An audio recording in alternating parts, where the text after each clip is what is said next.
The 1970s created some of rock's biggest legends, but it also produced unforgettable moments when those stars nearly fell apart on stage.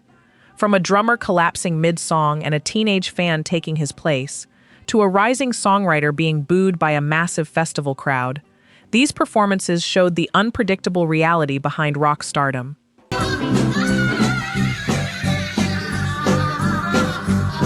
Even established icons weren't immune.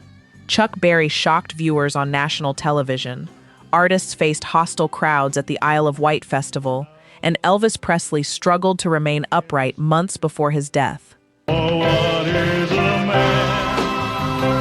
What has he got? Some moments were embarrassing, others tragic, but all became part of music history. Today on Pop Echoes, we're counting down 10 of the worst concert performances of the 1970s, all captured on film and backed by the incredible stories behind them. Number 10, Chuck Berry, John Lennon and Yoko Ono, The Mike Douglas Show, February 1972.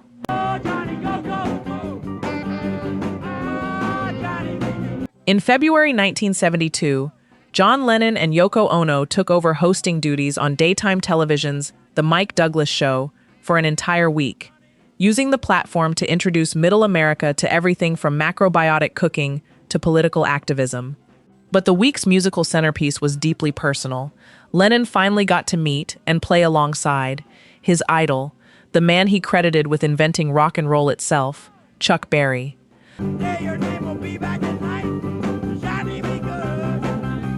The pairing performed Memphis, Tennessee, and then launched into Johnny B. Good, with Lennon's backing band Elephant's Memory rounding out the sound. It should have been a triumphant, historic jam between two rock giants. Then Yoko Ono, given a microphone ostensibly for percussion, began to sing.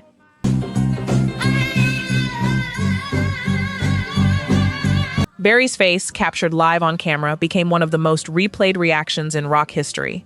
Eyes wide, still playing on pure professional instinct, but visibly processing something he clearly hadn't expected. At some point during the performance, Ono's microphone went inaudible, whether from a technical failure or a very deliberate decision made somewhere in the control booth.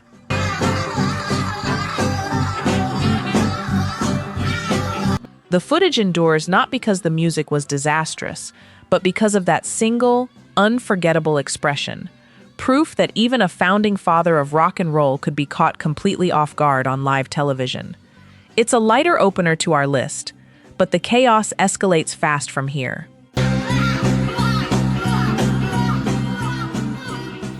Number 9, Kiss, Peter Criss, Dynasty Tour 1979.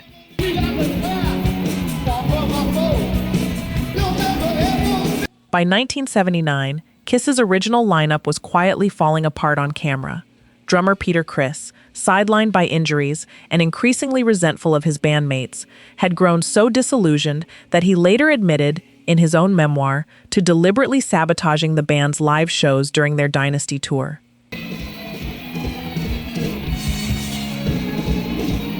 Fan-shot and archival footage from that tour shows exactly what he meant. Criss would intentionally drag tempos to a crawl mid-song, throwing off the rest of the band and drawing visible frustration from guitarist Ace Frehley and singer Paul Stanley, who can be seen and heard reacting on stage in real time. Reviews from the tour openly noted the musical quality had declined, a sharp fall from the tight, explosive performances that had made Kiss Arena headliners just 2 years earlier.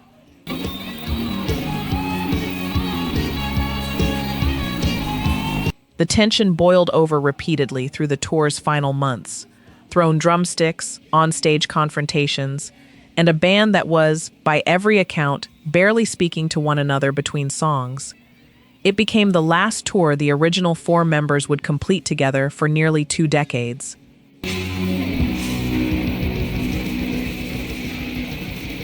Criss's replacement, Eric Carr, took over the drum kit the following year. The footage that survives from 1979 remains a rare, uncomfortable document of a band self-destructing in plain sight, one tempo change at a time. And it's not the only time on this list an artist deliberately provoked disaster in front of a camera.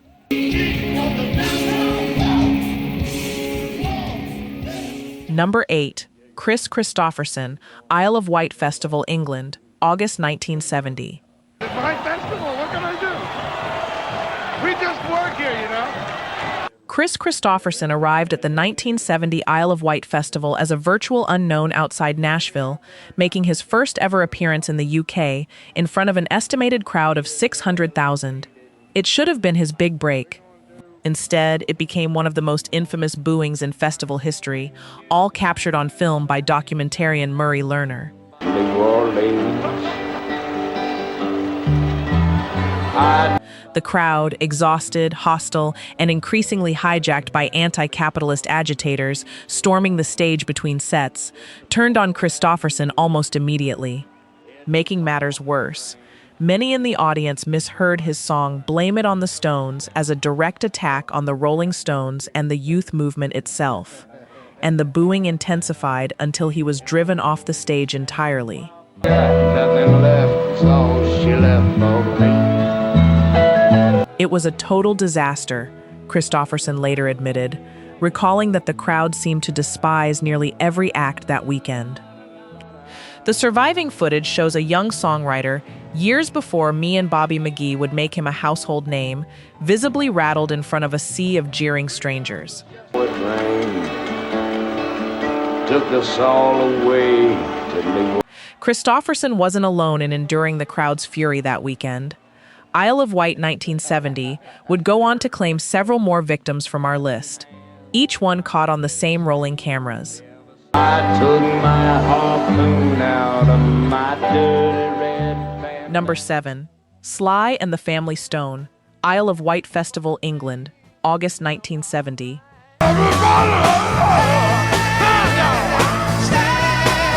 1 year earlier, Sly and the Family Stone had delivered one of the greatest sets in Woodstock history, uniting 500,000 strangers through pure funk joy.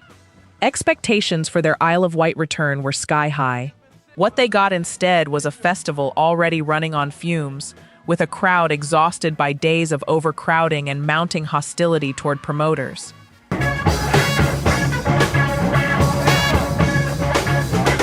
Filmed footage shows the band launching into spirited renditions of their biggest hits, briefly reviving a crowd gone quiet in the small hours. For a few songs, it looked like they might pull off exactly what everyone hoped for.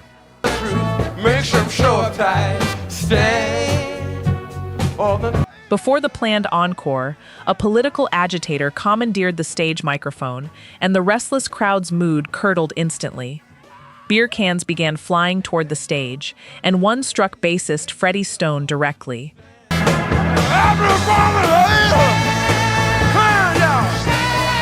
Furious, Sly Stone abandoned the encore entirely, promising the crowd a makeup appearance that never came. It was a jarring public come-down for a band that, just 12 months earlier, had unified an even bigger crowd, and they weren't the last act that restless audience would turn against before the weekend ended.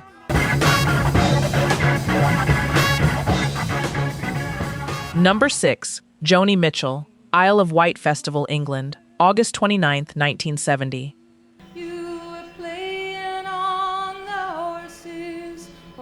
By the time Joni Mitchell walked on stage, the festival had spiraled into chaos. An estimated 600,000 people, far beyond what organizers had planned for, had torn down security fences, and the crowd's mood had grown increasingly hostile with every act that took the stage before her.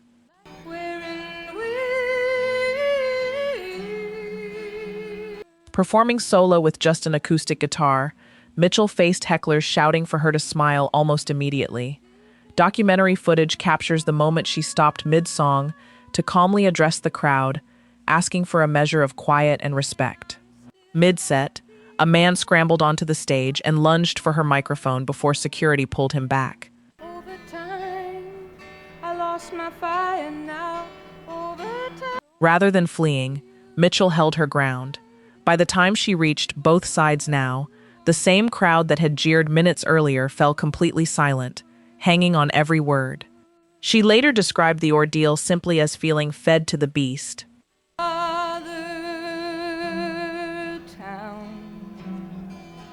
It stands as one of the quietly heroic performances of that disastrous weekend, proof that even the worst-behaved crowd of the decade could still be won over by sheer nerve. It wouldn't be the last time this list finds redemption inside genuine disaster. Followed with the sideshows to an Before we count down the final 5, if you're enjoying these stories, hit subscribe, because what's coming next includes a fan pulled straight out of the crowd to save a headlining rock show, a spitting incident that literally created one of rock's greatest albums, and the final filmed months of the king himself. Let's get back into it. Number 5, David Cassidy. White City Stadium, London, May 26, 1974.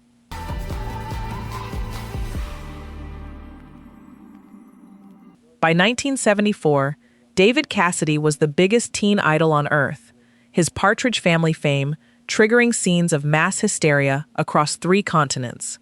London's White City Stadium, packed with roughly 35,000 fans on his farewell tour, was supposed to be another triumphant stop. I've sent her flowers a couple of days, but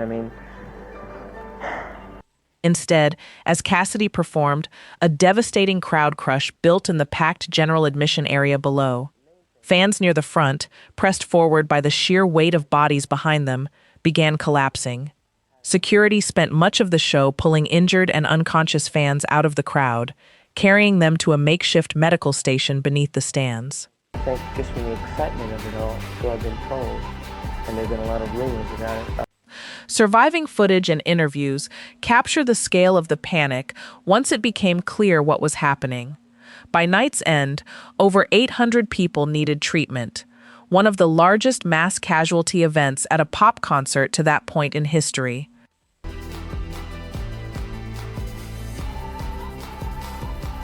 Days later, 14-year-old fan Bernadette Whalen, who never regained consciousness, died in the hospital, ruled by a coroner to be traumatic asphyxiation. Cassidy was devastated and largely retired from large-scale touring almost immediately, a tragedy that quietly ended one of the decade's biggest pop careers.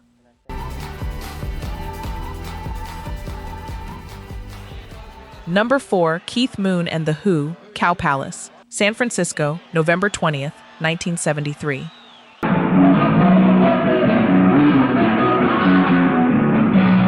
Keith Moon had built his reputation on chaos, both as one of rock's most explosive drummers and one of its most self-destructive figures. On the opening night of The Who's Quadrophenia tour, that chaos finally caught up with him, live on stage, in front of a sold-out crowd of nearly 14,000.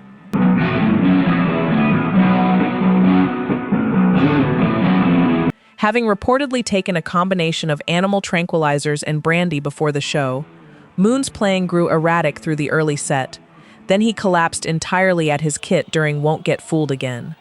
Revived backstage, he insisted on returning, tried to wrestle guitarist Pete Townshend, was dragged off by Roger Daltrey, climbed back behind his kit anyway, and collapsed again minutes later. He was rushed to the hospital to have his stomach pumped.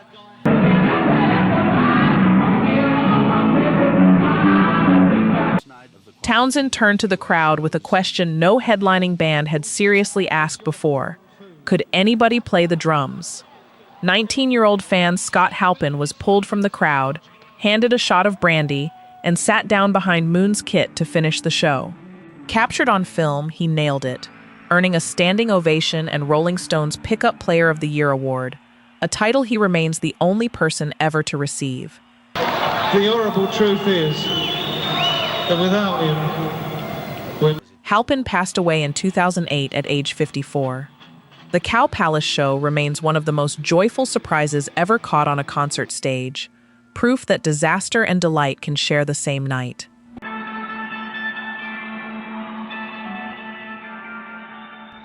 Number 3, Roger Waters and Pink Floyd, Olympic Stadium, Montreal, July 6, 1977.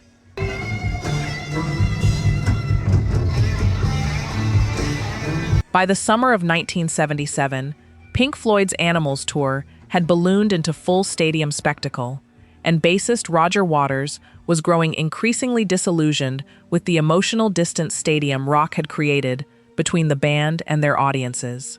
That tension exploded, on camera, on the tour's final night in Montreal.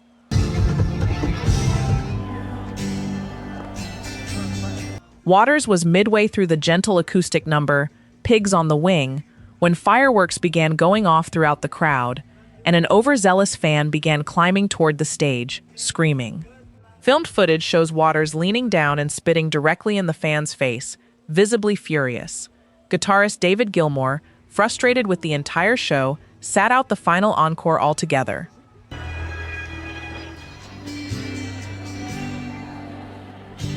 Waters was disturbed by his own reaction almost immediately. In the aftermath, he began sketching an idea, a literal wall built between performer and audience, representing the isolation he'd felt on stage. He brought the concept to producer Bob Ezrin soon after.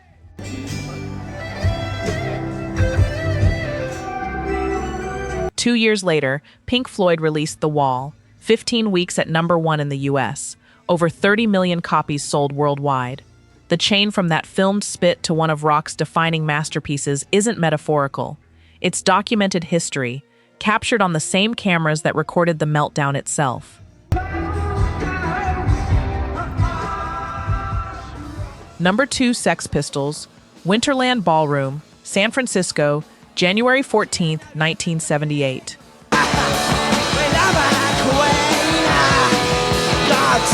Manager Malcolm McLaren deliberately routed the Sex Pistols' first American tour through the Deep South, bypassing New York and Los Angeles, the only cities where punk had any real foothold. It was chaos by design. By the time they reached San Francisco's Winterland Ballroom for the finale, bassist Sid Vicious's heroin addiction had become impossible to hide, and frontman Johnny Rotten had privately decided he was done. No future for you! The show was filmed and simultaneously broadcast live on KSAN radio, capturing a band running purely on fumes and defiance. They played their set, then returned for a single encore, a cover of the Stooges' No Fun, a title that couldn't have been more fitting. As the song ground to a halt, cameras caught Rotten kneeling at the edge of the stage, staring into the crowd, then delivering the words that would define punk's first ending.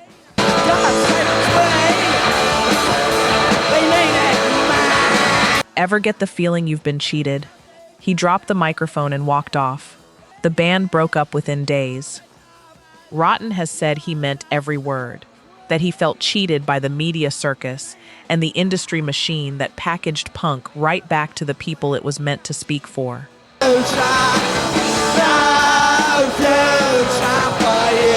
It remains the most quoted, worst performance, ending in rock history, filmed in real time, because it wasn't the end of a bad show, it was the end of an entire era.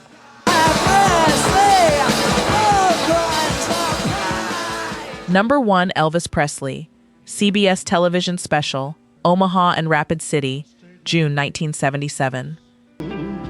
Life is full, I travel deep. He was the king, the man who invented the modern rock star, who once commanded stadiums with nothing but a voice and a sneer.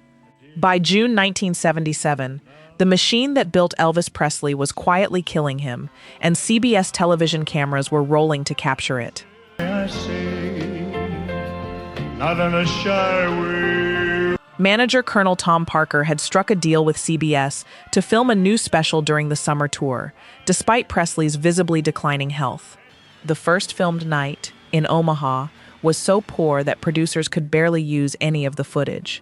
2 nights later in Rapid City, cameras captured a bloated, exhausted Presley struggling through songs, at times seeming to forget lyrics he'd sung 1,000 times.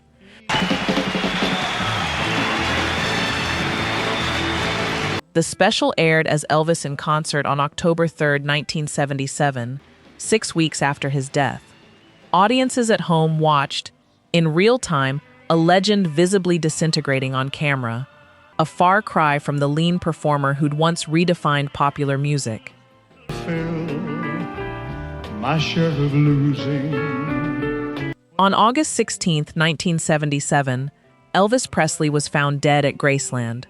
The footage from that June tour wasn't meant as a farewell. It became one anyway. The King's decline, captured on film and broadcast to the world just weeks after he was gone, the most devastating, worst performance in music history, because everyone watching already knew how the story ended. What connects these stories isn't failure, it's humanity under impossible pressure, permanently preserved on film. Addiction, exhaustion, ego, grief, and sheer bad luck don't care how famous you are. They show up on stage exactly when the cameras are rolling. A filmed spit in Montreal became one of the best-selling albums of all time. A collapse in San Francisco, caught on camera, turned a teenage fan into a permanent piece of rock folklore. A CBS special, meant to celebrate a legend, instead documented his decline. Even the worst nights, once the cameras stopped rolling, left something behind. If these stories moved you, subscribe to Pop Echoes for more music history that goes beyond the highlight reel. The triumphs, the disasters, and everything human in between.